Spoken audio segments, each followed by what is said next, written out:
So now questions. Any questions of anything that I've covered? Of course, I've answered a couple during it, but if anybody has any questions, I'll be happy to answer them. Anything about the podcast, anything about disappearances? Sure, please. Okay, so you stated that a lot of disappearances are caused with relationships, but Yeah. a lot of media is saying a lot of disappearances are caused by trafficking. Trafficking, my opinion. I've covered over 265 disappearances. I would say, this is just a guess, I would say I've covered no more than 5 that is even a possibility. Now you should know something though. I stay away from most child disappearances, whereas trafficking might be a very, probable cause. The reason I stay away from those is because a lot of times it's hard to find people to trust. Because most of the time when children go missing, it's their parents who caused them. Parents who sent them into sex trafficking. Parents who murdered them. Parents who shook the kid till broke their neck. And then the parent goes out into the woods and buries the baby and claims that, yeah, somebody came into the kid's room at 3 in the morning and snatched my baby. Most of the time when children go missing, it's the parents. So as a person who's trying to find people to talk to, it's tough for me to cover those. So it's probably why I haven't covered as many where sex trafficking could be a possibility, because I'm mainly covering sex disappearances of people mainly 20s, 30s, 40s, where it's not as likely. But I do think, though, that it's overstated.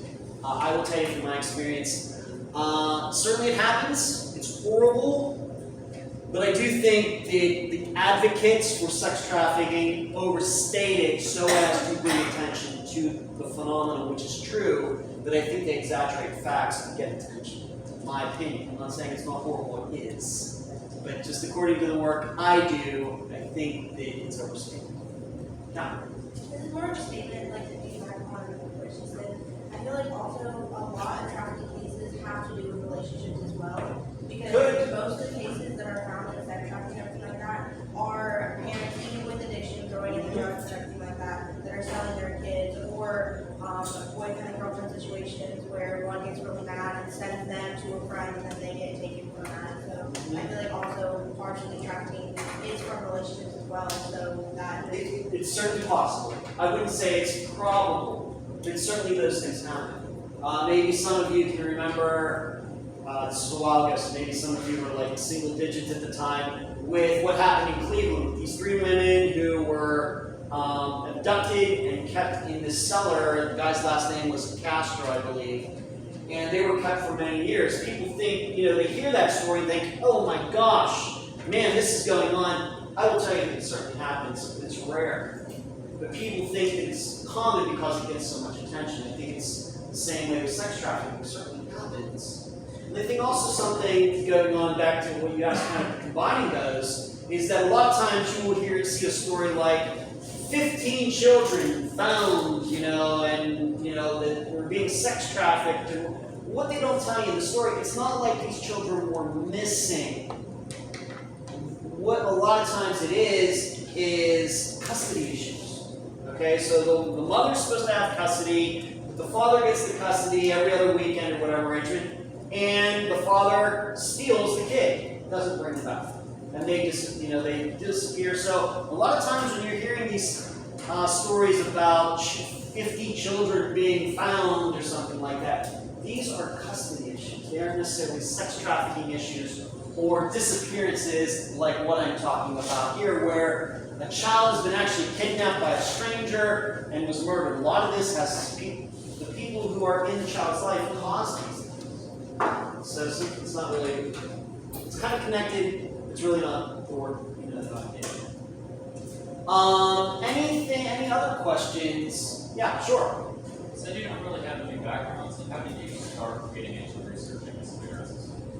I've always, if you don't know, if you can't tell, I'm 52 years old. So I'm old enough to remember the 1970s.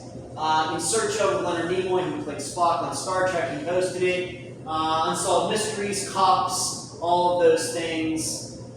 I've just always had an interest in disappearances, just something inherent. And I would say that I have a performance background. I lived in Las Vegas for a while. I worked in entertainment, so I have a lot of public speaking experience, improv experience, which helps when you're interviewing people.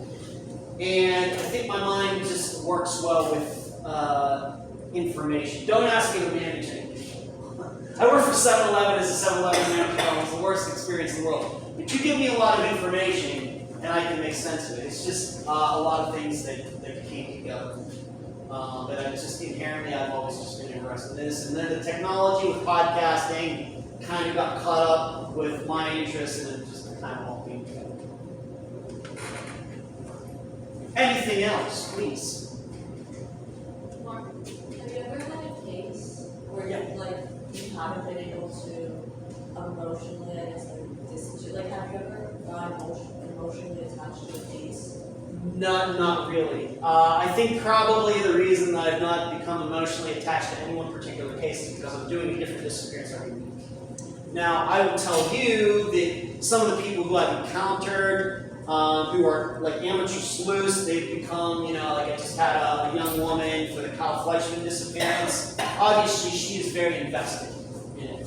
And that's a little bit different. But I think what's kept me from being that way is when you cover 265 disappearances over 6 years, it's hard to be emotionally invested. In addition, that's not why people talk to me. I'm not a psychiatrist. They don't come to me because they need a shoulder to cry on. They're hoping to get answers. They want things explained to them. They want the publicity. They want the facts to get out there because so many of these disappearances have been covered by other people, and they get the facts wrong and things. We try to set all of that straight. So they're not coming to me for that emotional side of it. Sometimes I do have to play therapist, and I explain to them what other people like them are feeling. But I'm here to stick to the very black and white of the facts and make sure that everything gets covered correctly. We have time for one more question. If anybody has a question, it's time for one more. No one's gonna take it. This is pretty good though. This is more questions than I've gotten in any other presentation that I've done. So that's still pretty good. Yeah. Okay. All right. Okay, one more. Only one more. This is it. Was there ever a case that struck you the hardest, maybe it was confusing or shocking?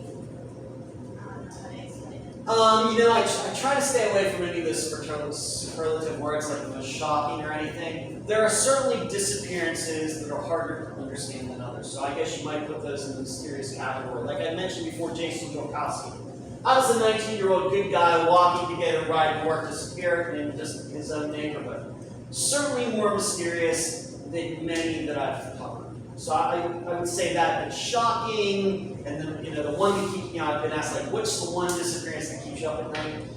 It's really not how I think about them. They're all number one in my mind, all 265 of them. But I can say from a factual point of view, there are certainly ones that you don't know what happened, and there are certainly ones where you absolutely do know what happened, and just nobody's been able to prove it. Certainly. All right. Okay. We said one. I guess 1 plus 1. That's fine. So I think this number, like, if you figure out where, where like this insurance, sorry, and one of those companies is someone like, they take it seriously, Will they take you seriously? right, because like, they might have. You're gonna. Somebody thinks that something they know information regarding disappearance. They better not go to the police with just rumors. They better not say, well, I heard it on the street. I heard while I was hanging out at school. When I was at the gym, I heard this. You better not do something like that because they're probably going, even I might say, that's probably not even something I would ever bring up in an interview for my podcast because it's just too dicey. People say all sorts of crazy things. So, but if you actually do know something, it's a lot of times people know things and they don't even realize they know it. They saw a car, but they didn't realize the importance of it. And sometime later that might come back to, oh yeah, you might go to the police with something like that. You just explain, 2 years ago I saw this car and I'm pretty sure it was this suspect's car. If you think you know something firsthand, then absolutely you should go and report it. You may end up being wrong, but at least you're being genuine. In contrast to the people who aren't genuine and who are just passing along rumors. So, but as I stated, police don't work on these disappearances enough. They don't know what to do a lot of times and everything. But I joke around when I say, but on the other hand, if a suspect in one of these disappearances to show up, walk into the police department and say, hey, I caused that disappearance 3 years or 5 years ago, you know, they'll take that person into custody. You know, they'll gladly do that, but a lot of times that's the most they're going to do. But if you have something and you don't believe it's a rumor or anything, yeah, absolutely you should come forward. And, you know, if you want your identity to be secret or something, there are ways to do that too. Because a lot of these suspects are dangerous. Let's give Ed a round of applause. Thank you, Very well. Ed, for coming. So we have our next speaker in about 7 minutes. And I'm gonna help her get set up with her presentation. So if you need to step out and take a quick break, in that time, please do so, but try to be back promptly at 10:30. Okay, so I'll see you back in a few minutes, everybody. 10:30 sharp, okay?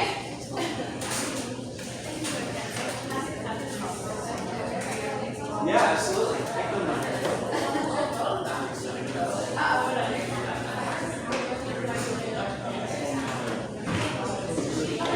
Get it? Very well. Very well. Oh, that's all right. That's just for my uses only, so I can watch it and, you know, improve.